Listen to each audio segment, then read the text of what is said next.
Hello friends, welcome back to another video. आज हम आप लोगों के लिए इलेक्ट्रोकेमिस्ट्री का दूसरा वीडियो लेकर उपस्थित हैं। यदि आपने हमारा पहला वीडियो नहीं देखा है तो डिस्क्रिप्शन में जाकर लिंक पर टैप करें, आपको पहला वीडियो मिल जाएगा।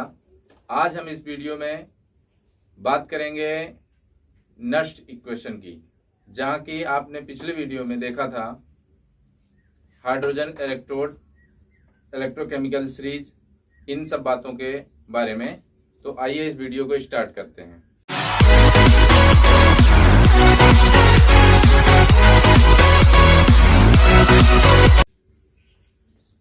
Nernst equation.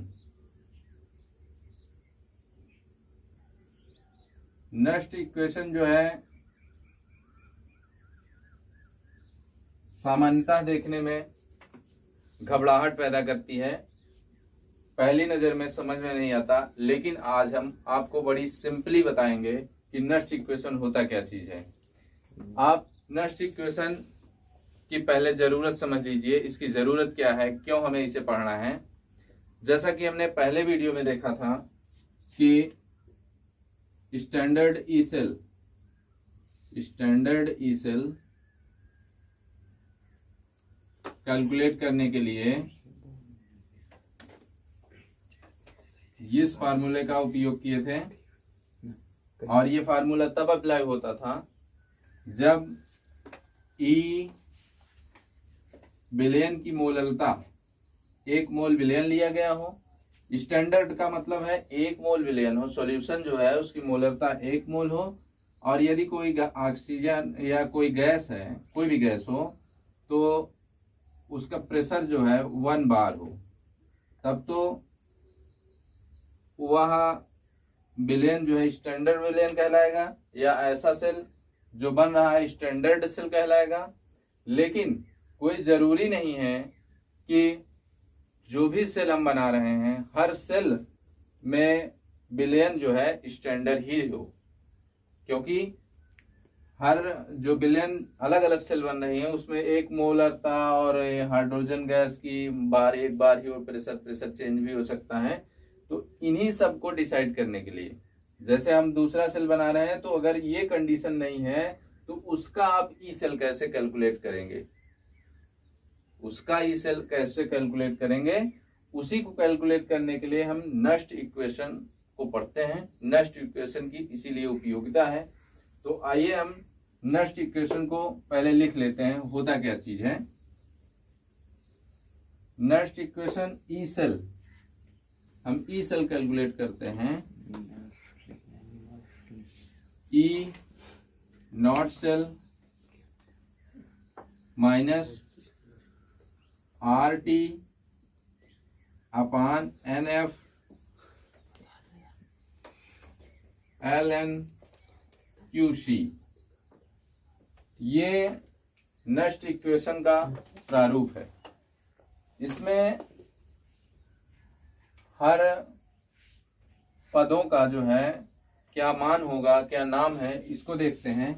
ई सेल, जिस भी सेल की कंडीशन स्टैंडर्ड नहीं है उसकी ई सेल कैलकुलेट करते हैं, तो वो वाला ई सेल है। और E naught cell standard E cell है। और आर जो है आपको पता है सार्वत्रिक गैस नियतांक है, कैपिटल आर।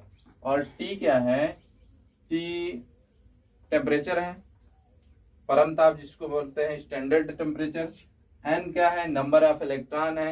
एफ क्या है, फैराडे है, फैराडे नियतांक है। एलन क्या है, नेचुरल लॉग है। और क्यूसी क्या है, कूलाम है, जो धारिता बनती है। तो अब इसको एक एक करके आगे समझते हैं कि आर जो है सार्वत्रिक गैस नियतांक है, इसका मान जूल 8314 जूल प्रति केल्विन मोल होता है, प्रति केल्विन इंटू मोल होता है इसका मान। उसके बाद टी देखते हैं, टेम्परेचर, तो इसका होता है 298 डिग्री केल्विन या 25 डिग्री सेल्सियस। उसके बाद आते हैं एफ, फैराडे नियतांक है, इसका मान होता है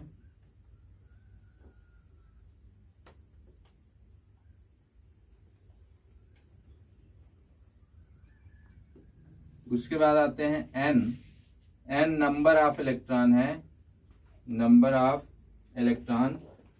इसका तात्पर्य है जो सेल बनी है उसमें कितने नंबर पास हो रहे हैं, अर्थात इलेक्ट्रॉन इस इलेक्ट्रोड से दूसरे इलेक्ट्रोड पर कितने इलेक्ट्रॉन पास हो रहे हैं उनकी संख्या है। तो ये चीज हो गई। और ये चीज क्यूसी और एलएन, यहाँ आपको हमने बताया एलएन क्या है, नेचुरल लॉग है, और क्यूसी क्या है, इक्विलिब्रियम कांस्टेंट है, किसी भी रिएक्शन के लिए इक्विलिब्रियम कांस्टेंट है। तो इसको कैसे हम डिसाइड करते हैं, जो भी फॉरवर्ड बैकवर्ड रिएक्शन होती है दोनों डायरेक्शन में, उस डायरेक्शन में जब वो साम्यावस्था पर नहीं पहुंची होती है रिएक्शन, उसी समय क्यूसी प्राप्त करते हैं। तो आइए हम पहले एलएन पर डिस्कस करते हैं कि लॉग है क्या। देखिए, जो बायोलॉजी के स्टूडेंट हैं उनको तो लॉग समझने में थोड़ा प्रॉब्लम होती होगी, लेकिन जो मैथ के स्टूडेंट हैं वो लॉग से परिचित होंगे कि लॉग होता क्या चीज है। देखते हैं, जैसे लॉग के बारे में हम देखें, 10 है तो इसको 10 पावर 1 लिख सकते हैं, 100 है इसको 10 की पावर 2 लिख सकते हैं, 1000 है 10 पावर 3 लिख सकते हैं, 10,000 है 10 पावर 4 लिख सकते हैं, 1 लाख है 10 पावर 5 लिख सकते हैं। फिर इसी प्रकार आगे अगर बढ़ते जाएंगे, ये जीरो की संख्या जितनी बढ़ती जाएगी उतने घातें यहाँ बढ़ती जाएंगी। तो हम इसको लॉग कैसे बनाएंगे, इसमें देखते हैं कि लॉग जो है इसका बेस 10 रहता है हमेशा। इसका मान कैसे डिसाइड किया जाता है, ये जो घातें हैं वही log 10 का मान 1 होता है, log 100 का मान 2 होता है। इसी प्रकार हम घातों के अनुसार डिसाइड करते हैं। जैसे आपको बता दिया जाए कि log 10 का मान क्या है, तो यहाँ 1 कहेंगे। log 100 का मान मतलब 100 को लिख सकते हैं 10 पावर 2, तो log 2 का पावर 2 है तो इसका मान 2 होगा। इसी प्रकार आगे बढ़ता जाएगा। एक चीज ध्यान दें कि लॉग जो है होता क्या है, लॉग का मतलब क्या है, मल्टीप्लाई होता है, कैलकुलेट।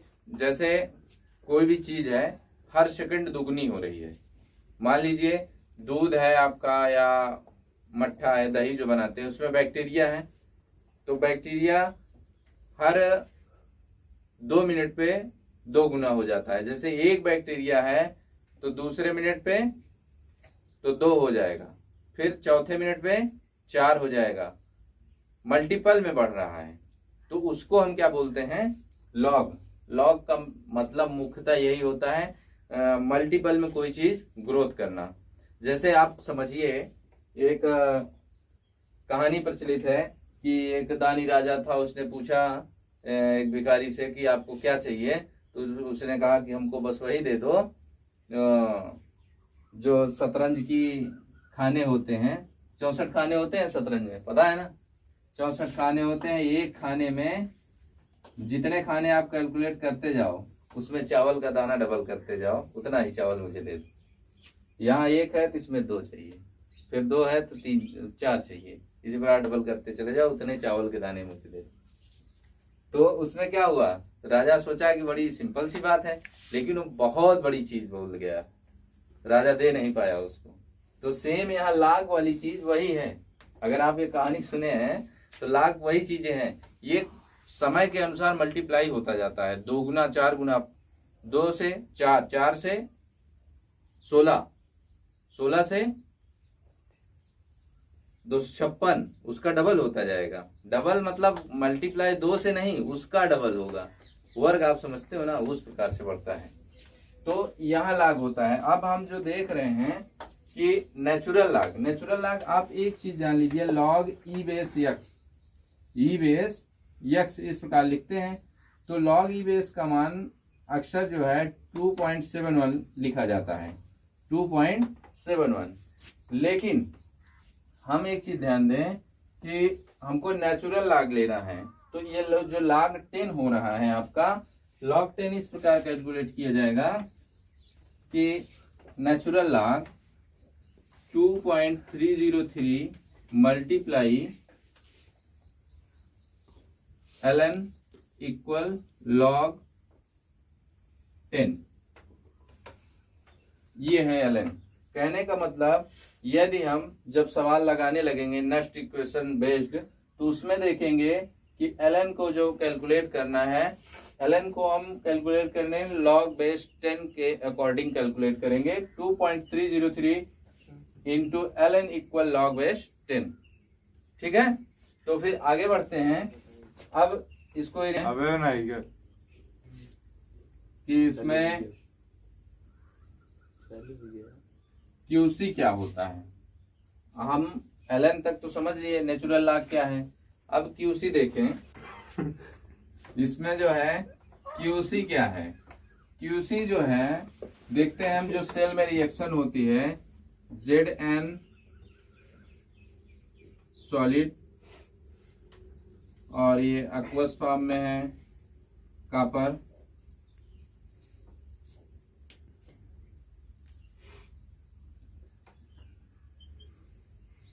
ये अब एक्वस फॉर्म में आ गया। उसके बाद यहाँ कॉपर सॉलिड रूप में बन गया। इसका अगर केसी हम निकालते हैं, ये देखिए दोनों डायरेक्शन में होगी रिएक्शन, तो केसी इक्वल बनता है हमारा Zn2 प्लस कंसंट्रेशन के रूप में रखेंगे, फिर कॉपर, फिर यहाँ देखेंगे Zn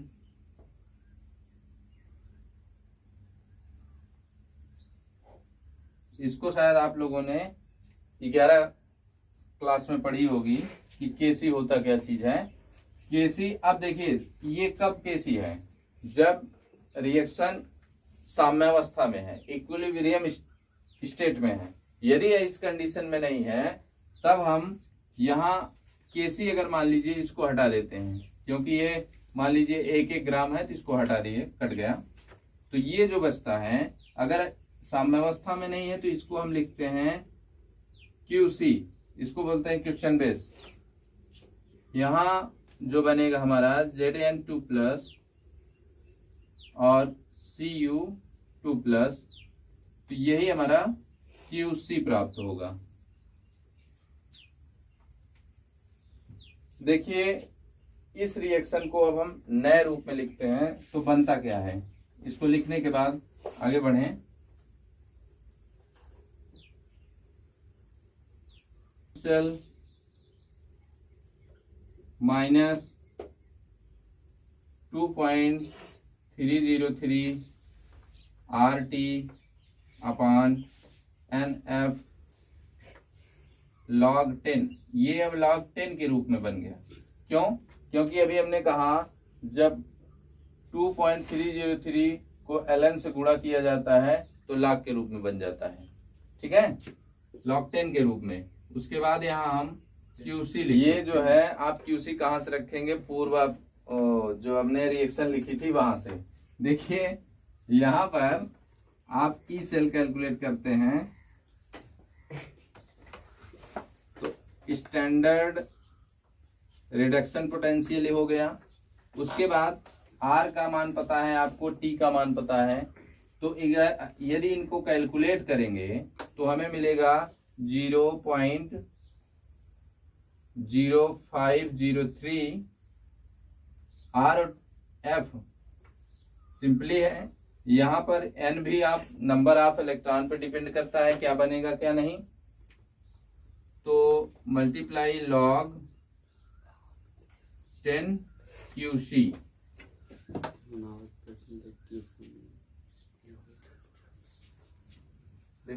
दिखावत का है और देखत का भाई, पूरे का पूरा आप R और T और NF, यहाँ पर आप RT का कैलकुलेट करेंगे 2.303 में, तब जो है 0.0503 आएगा। नंबर ऑफ इलेक्ट्रॉन नीचे लिख देंगे। यही हमारा रहा नेक्स्ट इक्वेशन। ये जो प्राप्त हो रहा है ये नस्ट इक्वेशन है। तो रहा ना वेरी सिंपल। आप हमारे वीडियो में अंत तक बने रहिए। इसी तरह मैं नस्ट इक्वेशन पर संबंधित कुछ क्वेश्चन सॉल्व कराऊंगा। यदि आपको वीडियो पसंद आया हो तो चैनल को सब्सक्राइब करें और वीडियो को लाइक और शेयर करना ना भूलें। चलिए अब आगे क्वेश्चन स्टार्ट करते हैं। इसमें हम देखते हैं नस्ट इक्वेशन बेस्ड कुछ क्वेश्चन जो आपकी एनसीईआरटी बुक में दिया गया है। आप बुक उठाइए और पृष्ठ संख्या 72 पर देखिए क्वेश्चन लिखा गया है।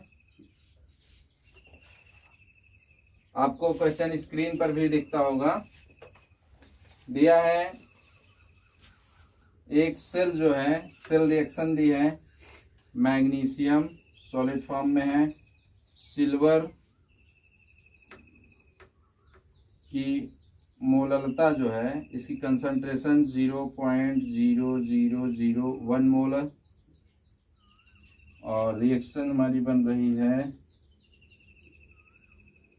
Mg2+, इसकी कंसंट्रेशन है 0.130 मोलर और सिल्वर सॉलिड के रूप में। और E naught cell standard cell विभव जो है दिया है 3.17 वोल्ट। यहाँ एक चीज देखें, कह रहा है इस रिएक्शन से सेल को रिप्रेजेंट करिए, अर्थात सेल को हम कैसे दर्शाएंगे इस रिएक्शन से। तो देखते हैं हम करते क्या थे। Mg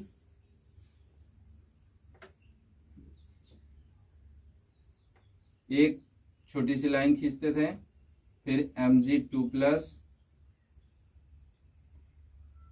उसके बाद सॉल्ट ब्रिज बनाते थे, फिर सिल्वर,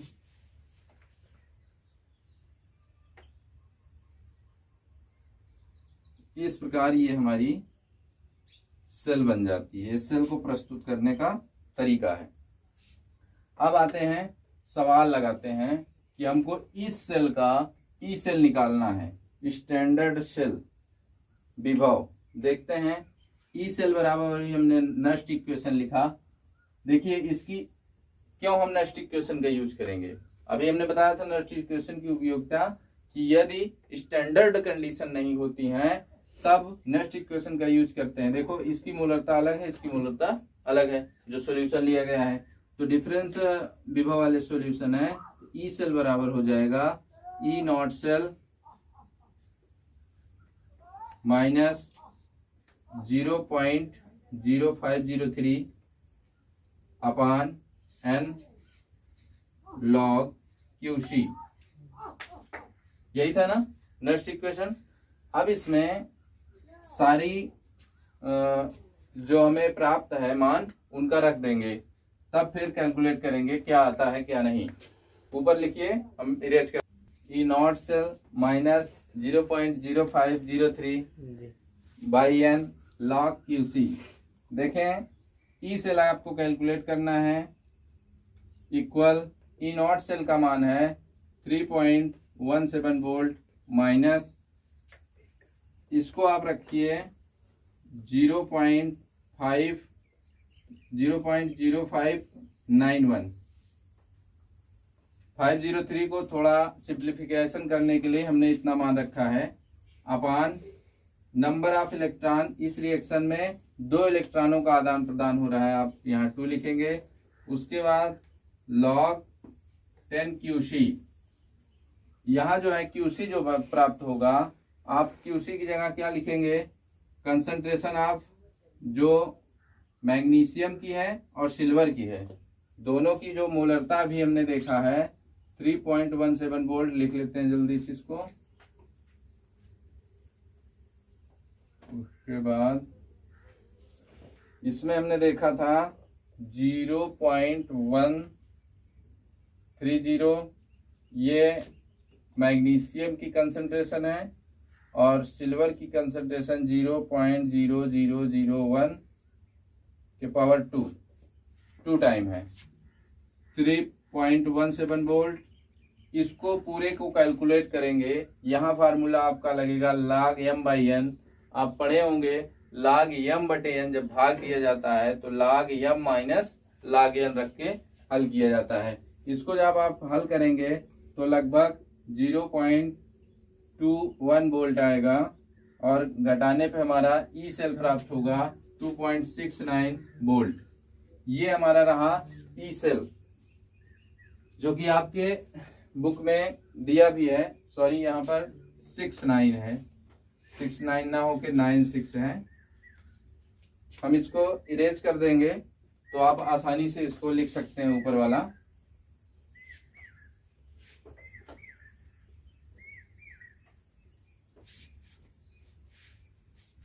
ये तो रहा ई सेल। जब रिएक्शन सेल की रिएक्शन इक्विलिब्रियम स्टेट में नहीं है, अर्थात साम्यावस्था में नहीं है, तब हम इस फार्मूले का यूज करेंगे। अब आगे एक चीज हम देखते हैं कि यदि साम्यावस्था में रिएक्शन है तो क्यूसी की जगह क्या रखा जाएगा इसी इक्वेशन में। देखते हैं, अगर आप इसी सेल को लिखेंगे, नेक्स्ट इक्वेशन को, E cell equal E naught cell minus 0.0591 upon n log 10 QC। तो आपने अभी देखा कि QC कब लिखा जाता है, जब रिएक्शन साम्यावस्था में नहीं होती है। लेकिन यदि रिएक्शन, जो अभी हमने बताया कि जिंक जो डेनियल सेल में आपने देखा था, कहां पर एक्वस फॉर्म में है, ये रिएक्शन साम्यावस्था में होती है,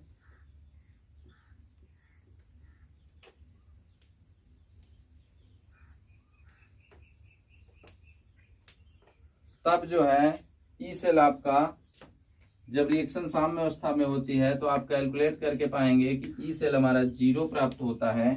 0 प्राप्त होने का तात्पर्य है जो हमारी साम्यावस्था रिएक्शन के लिए नेक्स्ट इक्वेशन बनेगी वो इस प्रकार से होगी, E cell equal E naught cell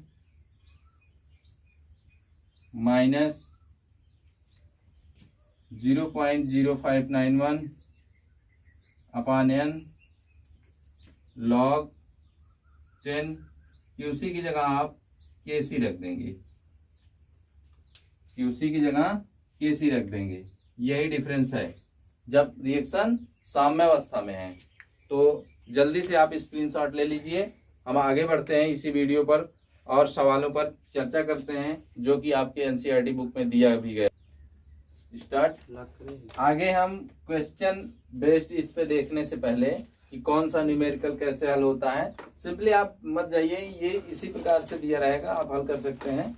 तो हम आगे बढ़ते हैं। इसमें केसी और ई सेल में संबंध क्या होगा बेस्ड ऑन नेक्स्ट इक्वेशन। देखते हैं कि जो नेक्स्ट इक्वेशन हमें नीचे प्राप्त हुई है साम्यावस्था रिएक्शन के लिए, उसी के आधार पर ई सेल के बीच संबंध स्थापित किया जा सकता है। देखिए, हमने ई सेल देखा कि 0 होता है, यहाँ 0 लिखेंगे। E naught cell standard potential, reduction potential जो है ये रहा 0.0591 रहा अपॉन n log 10 KC। इसको आप इधर ले लेंगे तो minus E naught cell equal minus 0.0591 upon n log 10 base KC। यहाँ माइनस माइनस कैंसिल हो गया, ये बचता है हमारा ई नॉट सेल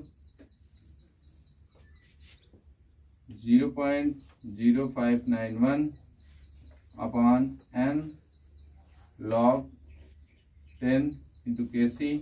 यहाँ एक चीज देखिए, n इधर चला आया और ये बटे चला आया, तो KC इक्वल क्या निकलेगा हमारा, KC इक्वल आएगा E naught cell standard potential into n upon 0.0591 log 10 ये रहा कि आइए अब इस सूत्र पर आधारित एक क्वेश्चन देख लेते हैं, जो कि आपकी बुक में दिया है, आपको स्क्रीन पर भी दिख रहा होगा।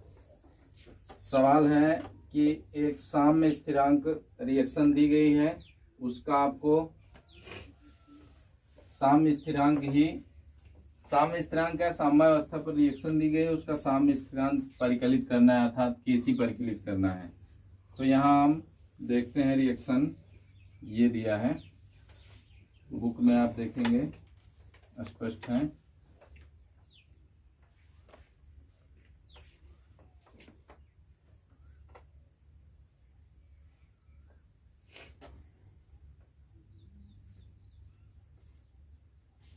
ये चीज देखिए, और ई नॉट सेल दिया है, स्क्रीन पे आपको साफ साफ दिख रहा होगा।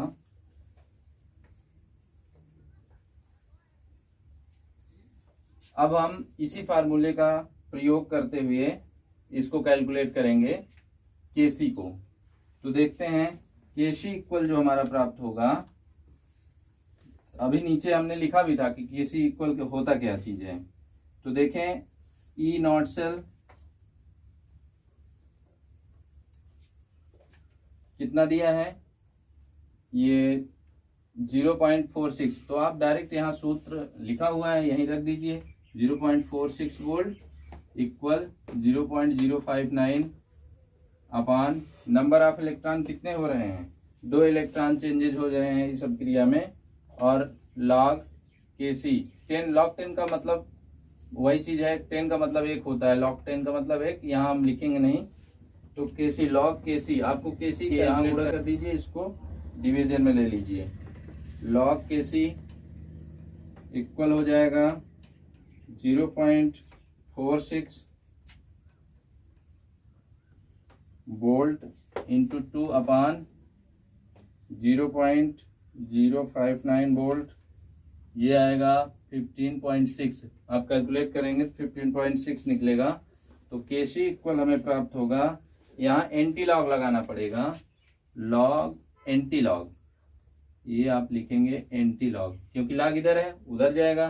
तो एंटी लॉग सारणी आपके पास होगी उपलब्ध, उसमें देखिए तो 15.6 का मान जो प्राप्त होगा हमें, वो केसी इक्वल आंसर प्राप्त होगा 3 इंटू 9 2 इंटू 10 पावर 15। ये हमारा केसी रहा आंसर इस रिएक्शन का। तो आप इसको उतार लीजिए। साम्यावस्था पर ये आखिरी क्वेश्चन रहा, जो रिएक्शन इस नेक्स्ट इक्वेशन बेस्ड थी। आपने सवाल हल किया, अच्छे से समझ में आया होगा आशा है। हम अब आगे बढ़ते हैं। इसी चैप्टर की अगली हेडिंग है गिब्स एनर्जी। गिब्स एनर्जी आपने कक्षा 11 में थर्मोडायनामिक्स वाले चैप्टर में देखा होगा। यहाँ पर हम संक्षेप में आपको बताना चाहेंगे, नहीं तो फिर जब थर्मोडायनामिक्स वाला चैप्टर हम पढ़ाएंगे उसमें आपको डिटेल में विस्तार पूर्वक समझाएंगे। देखिए यहाँ कि गिब्स एनर्जी जो होती है, Gibbs energy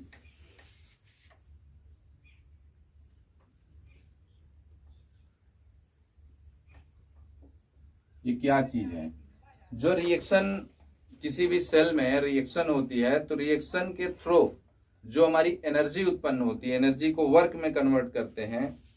number of electron changes हो रहे हैं एक इलेक्ट्रोड से दूसरे इलेक्ट्रोड पर, उन सारों प्रक्रियाओं को मिलाकर जो एनर्जी वर्क में कन्वर्ट की जा रही है, उसी को हम गिब्स एनर्जी के थ्रू समझते हैं। तो देखें गिब्स एनर्जी ऑफ रिएक्शन होता क्या चीज है, ये -NF ई सेल के इक्वल प्राप्त होता है। Gibbs energy of reaction -NF E cell. आप जान रहे हैं स्टैंडर्ड सेल है, N क्या है नंबर ऑफ इलेक्ट्रॉन है, F क्या है फैराडे है। तो इसको चेंज कैसे करते हैं, देखें कि थोड़ा समझें कि ई सेल और गिब्स एनर्जी होता क्या चीज है? ये जो है आंतरिक, हिंदी में अगर लिखें तो आंतरिक, ये आंतरिक गुण है और ये बाह्य गुण है। किसी भी सेल का वो आंतरिक गुण है ई सेल और ये बाह्य गुण है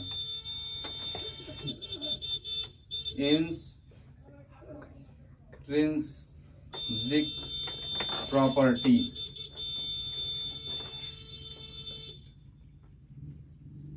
सही लिखी बा। अब देखें, ये है एक्सट्रिंसिक प्रॉपर्टीज, एक्सट्रिंसिक प्रॉपर्टीज।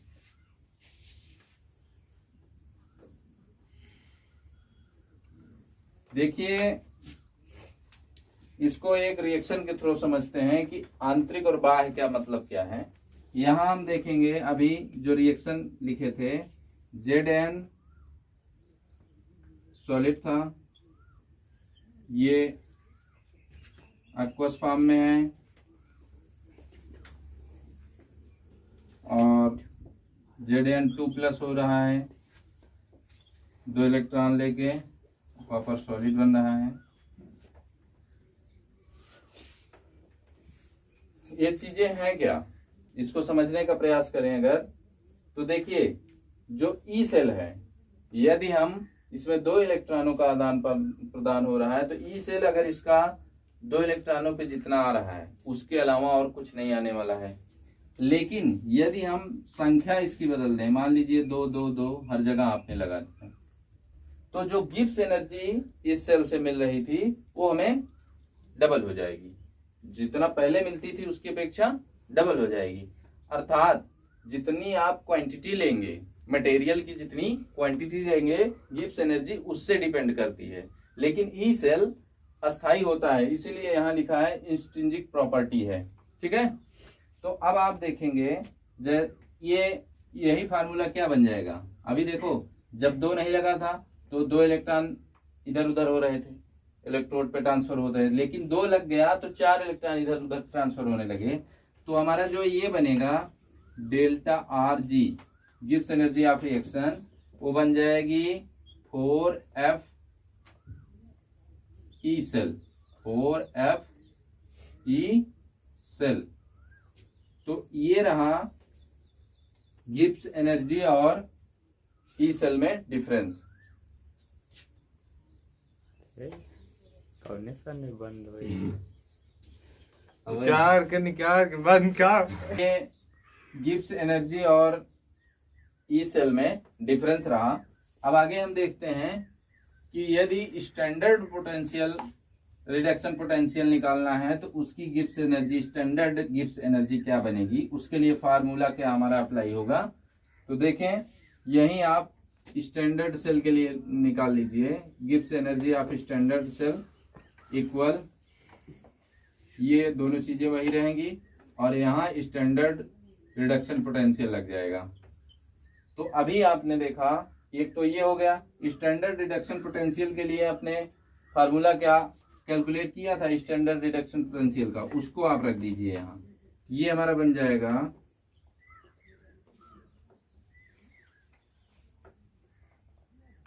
ये हमने कैलकुलेट किया था 0.591 अपॉन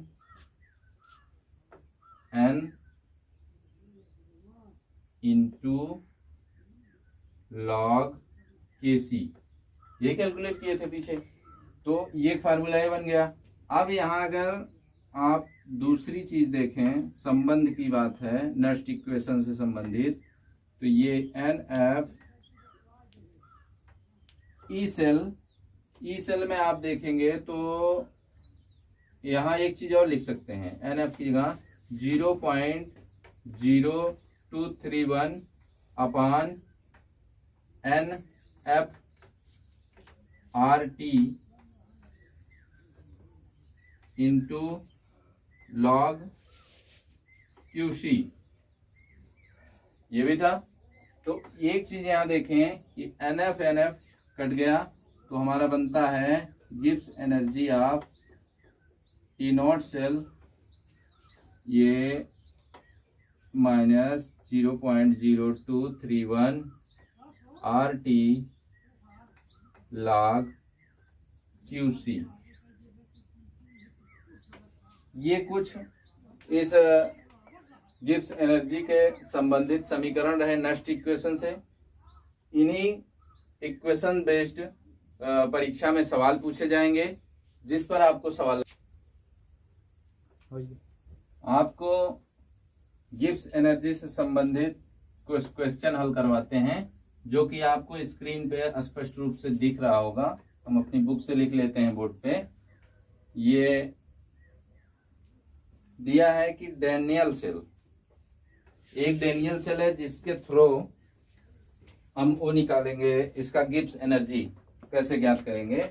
डैनियल सेल की रिएक्शन दी है ZnS सॉलिड रूप में है, कॉपर एक्वस फॉर्म में है, Zn2+ एक्वस फॉर्म में है प्लस कॉपर। इसकी गिब्स एनर्जी कैलकुलेट करनी है।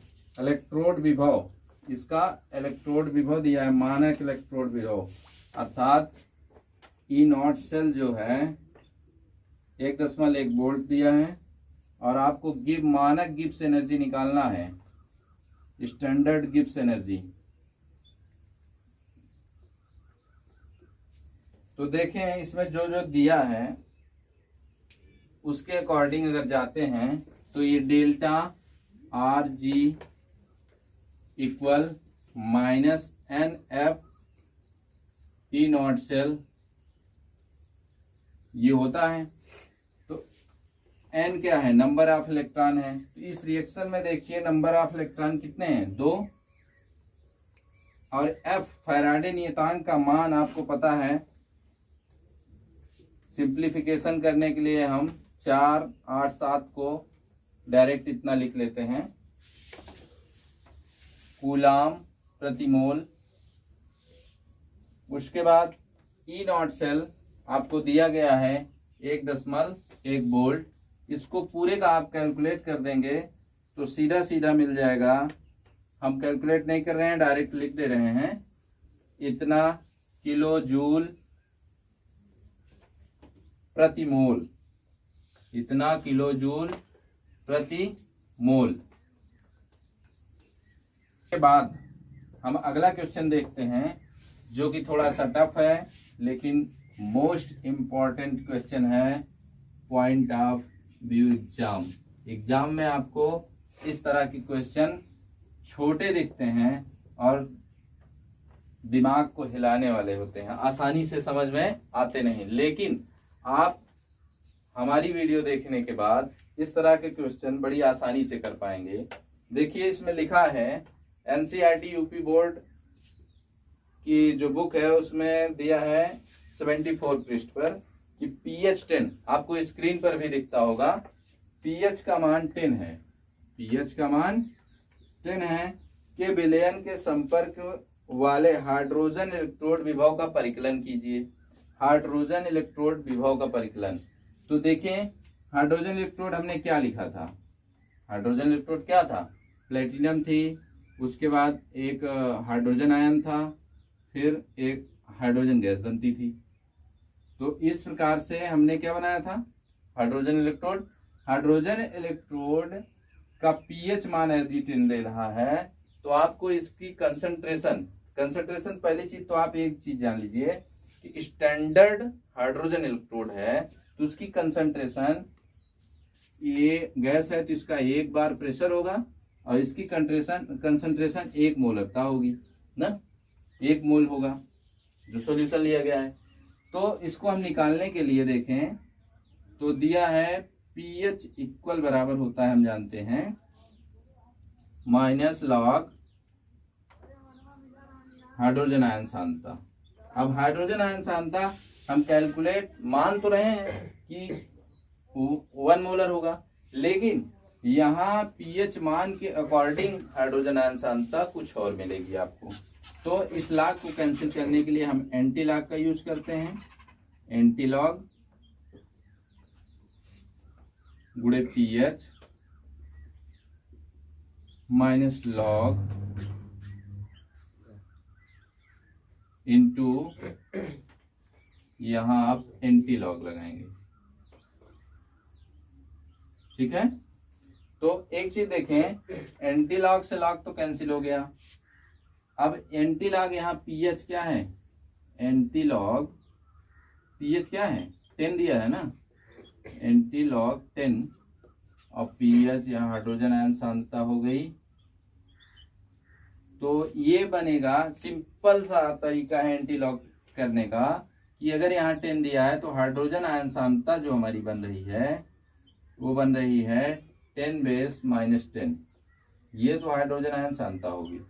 अब जब हमें हाइड्रोजन आयन सांद्रता प्राप्त हो गई है 1 मोल के पीएच 10 के अकॉर्डिंग, तो हम जो है 10 के पावर माइनस 10 ये हाइड्रोजन आयन सांद्रता प्राप्त हुई है।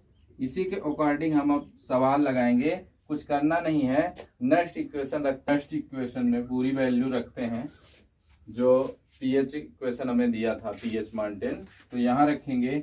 ये हमने सवाल पहले से इस पे हल कर रखा है, आप समझ लीजिए कि E cell E naught cell minus 0.059 upon n into log K C लिख लेते हैं यहाँ पे।